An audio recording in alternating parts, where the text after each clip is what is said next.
Nearly 1 in 4 people in your workplace have been quietly manipulated, and most never recognized it while it was happening. It doesn't feel like control, it feels like self-doubt, a slow erosion of your confidence, your boundaries, and your grip on what actually happened. There are 7 distinct patterns these tactics always follow, and the reason they work starts with something researchers call the visibility gap. Manipulation rarely arrives with warning signs. It slips in through the cracks of ordinary conversation, camouflaged by the rhythms of daily life.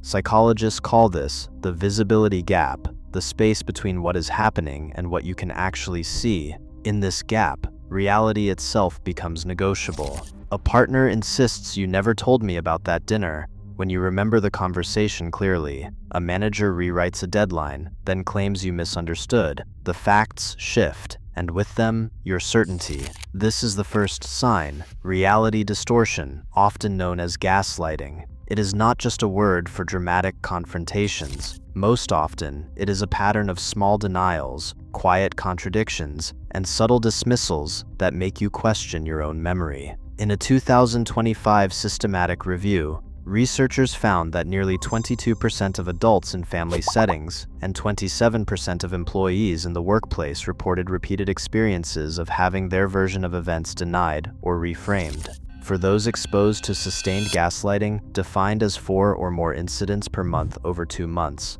the consequences are measurable. Anxiety levels rise, self-esteem drops, and trust in one's own memory begins to erode.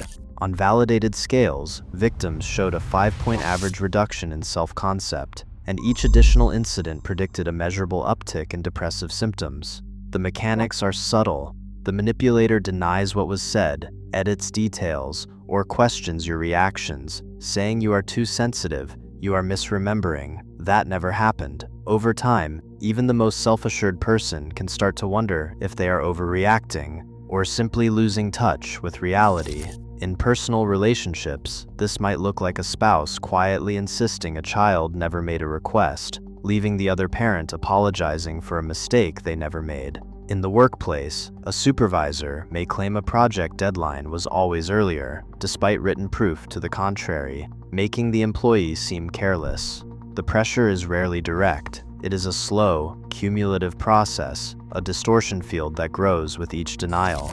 The 2025 review confirmed that victims often report a vague sense of unease before they ever recognize the pattern. The most reliable cue: repeated denial of facts you know to be true, especially when paired with a gentle, almost caring tone, saying "I am just worried about you." In the visibility gap, manipulation thrives on your willingness to question yourself before you question the other person. That is how reality, once certain, starts to slip. A simple request, "Can you print this for me?" often marks the beginning of a pattern. In psychology, this is known as the foot in the door effect. Friedman and Fraser's 1966 study revealed that people who agreed to a minor favor, like placing a postcard in their window, became 2 to 3 times more likely to later accept a much larger request, such as hosting a large sign in their yard. The odds of compliance jump from roughly 1 in 3 to nearly 2 in 3 after that first small yes. In families, this pattern is almost invisible. A parent asks their adult child to pick up groceries. The next week, the parent asks, "Could you stay for dinner and help with the bills?" Soon the requests grow to handling taxes and managing appointments, until the lines between helping and obligation blur. Each favor seems minor, but together they form a chain that quietly erodes independence. The adult child notices their evenings slipping away, their own plans always postponed.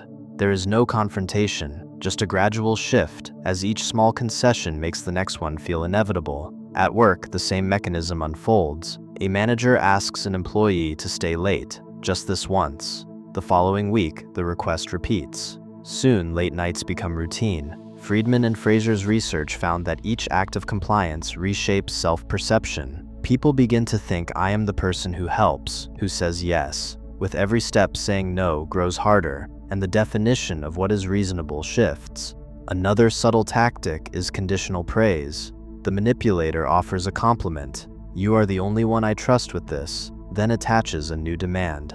Social psychologists call this the reciprocity principle. When someone gives approval or a small reward, there is a pull to return the favor, even unasked. Cialdini's studies show compliance rises sharply when a request is paired with praise or a token gesture. A manager praises an employee's leadership potential, then suggests extra work to prove it. A family member says, "You are such a good son. I know you will help me move." Praise becomes currency, exchanged for compliance. Over time, the target feels indebted, even when the compliment was bait. The warning sign is when every compliment carries a price, or small asks keep growing. Autonomy quietly slips away. A closed-door meeting runs late. The team sits quietly as a colleague leans in, voice low, and says, "The director said we need those numbers by tomorrow." No one questions whether the director actually spoke. The implied authority lands with silent weight.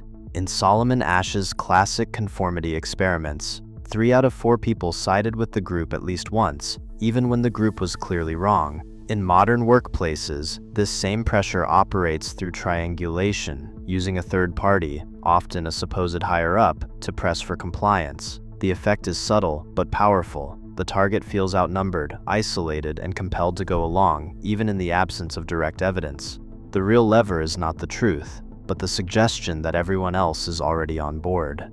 In social circles, the tactics shift, but the effect remains. At a dinner party, a friend raises a glass, then delivers a joke edged with sarcasm and says, "Careful, don't let Sarah handle the wine. She has a record." Laughter ripples around the table. Sarah forces a smile, unsure if she is being included or quietly singled out. Studies on micro-shaming show that 41% of workplace bullying cases involve sarcasm or mocking jokes. In one experiment, participants exposed to teasing were 12% less likely to voice disagreement. The joke lands as a warning, step out of line, and you become the punchline. These tactics are rarely random. A manipulator may invoke a higher authority, real or imagined, or wield humor as a weapon, knowing that group laughter can silence dissent. The cues are small: a colleague whispering that everyone else already agreed, a friend's barb disguised as banter. The result is a tightening circle of influence, where the cost of speaking up feels just a bit too high. When requests or criticisms are justified by unnamed authorities or softened with a laugh, pause. These are not harmless quirks, but calculated moves in the quiet choreography of control. A partner closes their laptop with a measured calm. They say, "You don't need to know every detail," as if withholding information is a kindness. Yet the atmosphere shifts. The unspoken is sharper than any spoken refusal. In clinical studies, this is called information control, a tactic that limits what you can see and, by extension, what you can question. Across personal and professional settings, selective omission becomes a subtle lever. A parent withholds the reason for their anger, leaving a teenager anxious and guessing. In the workplace, a manager provides only half the performance data, shaping the narrative while keeping the target off balance. The gaslighting scale, GS-12, measures these experiences with a reliability coefficient of 0.91. In recent surveys, 27% of employees reported weekly exposure to information control or related covert tactics. The pattern is consistent. When key facts are filtered or spun, the manipulated person is left to fill in the blanks, often at their own expense. Elsewhere, a mentor leans in after a favor has been granted. The mentor says, "I'm glad you stepped up for that project. Now I know I can count on you for the next one." The voice is warm but expectant. This is the architecture of covert quid pro quo, or emotional debt. The manipulator creates an invisible ledger, where every act of compliance is quietly recorded and later cashed in. In one large-scale workplace study, 27% of respondents described being caught in this cycle. Help once, and the expectation of future help becomes the new baseline. The reward is intermittent. Sometimes it is praise, sometimes a token gesture, but always with the suggestion that more is owed. The signs accumulate: a partner's secrets, a manager's selective praise, a sponsor's quiet demands. Each incident, on its own, can be rationalized away, but together they form a pattern, a choreography of control that is only visible in retrospect. In the final moments before recognition, the protagonist sees the full outline: withheld facts, emotional debt, and a web of obligations that never seem to end. An expert voice cuts through the noise. When you feel you are always searching for missing pieces or repaying debts you never agreed to, you are not imagining it. These are the final, decisive markers of covert manipulation. Manipulation rarely announces itself. It seeps quietly into boundaries and beliefs. In a world where subtle influence shapes choices daily, psychological awareness is not just self-defense, it's autonomy. The invisible game continues, but clarity is your edge. Notice the pattern, and you reclaim the narrative. Thanks for watching.